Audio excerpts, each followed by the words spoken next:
Hey there, are you a fishing YouTuber who would like to grow your channel?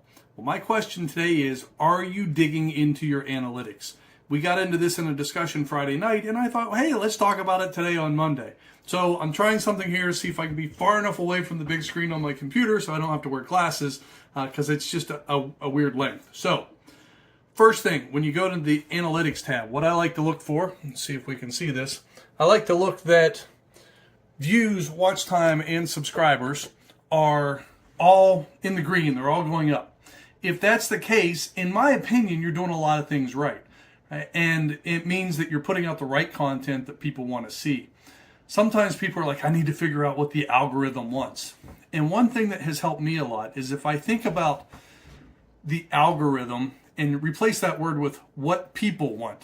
Because it's really all the YouTube algorithm is trying to do. It's trying to figure out what people want, and are you creating the content that they like to see?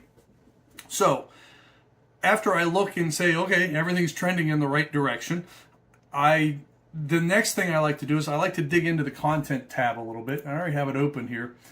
And then when you go into the content tab, you can go into, there's a little button in the upper right where you can click advanced.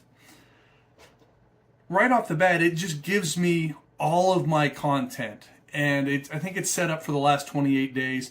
I usually like to look at the last 90 days because that tells me over essentially an entire season, what are people looking at? And it helps me sort of smooth out some of the trends. It helps me look at the long term, because sometimes shorts do really well and you'll get this huge explosion of views in shorts, and sometimes you'll get some good subscribers from it.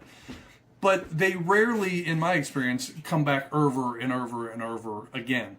Shorts are one or two hits. You'll get a few views over the long term from them as well. You'll get a little bit of monetization from them. But what I'm really focused on is long form content. The kind of content that creates highly engaged users, highly engaged subscribers. And so I start looking through them and say, okay, what are the videos that have done the best over the last 90 days? And I can look here that out of, I think I've got 270, 290 videos on my channel right now. There's one of them that accounts for 5% of my views, and it's a long form video. It accounts for 26% of my watch time.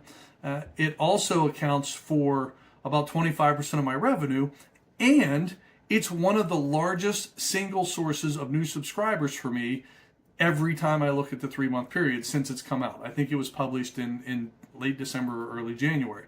So as I look at this, really from the beginning, it's been a top subscriber generator. All I'm really trying to understand when I look through this then is what's the content that people want, right? What does the algorithm want?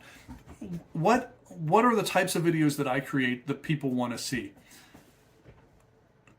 I don't want to say I ignore the shorts, but my shorts right now are all just one style of short for the most part. They are just catches or clips from my longer form videos.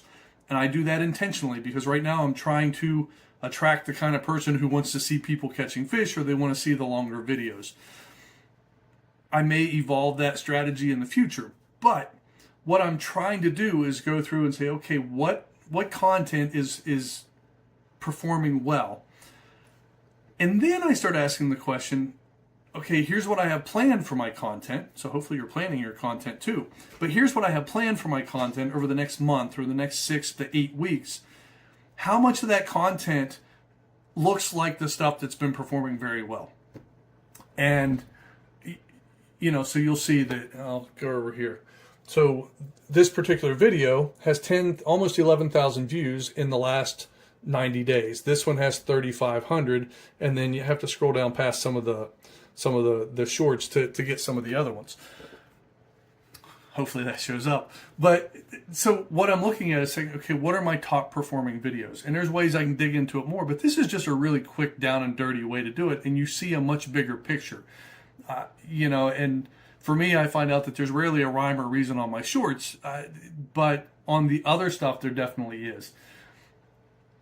I find this extremely helpful.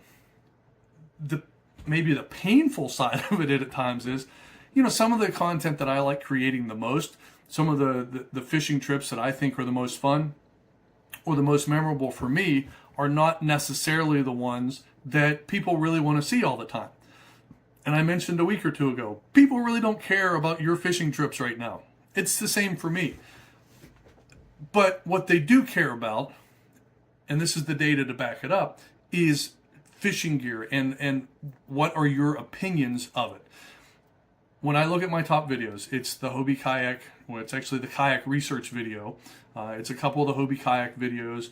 It's a couple Shimano reels, and when I'm talking about either unboxing or the reviews of those, and then my budget rods and reels breakdowns, those two videos, those are my top performing videos. So for me, what I need to do is I have probably 11 or 12 review videos that I just haven't shot yet or I haven't completed. Well, guess what?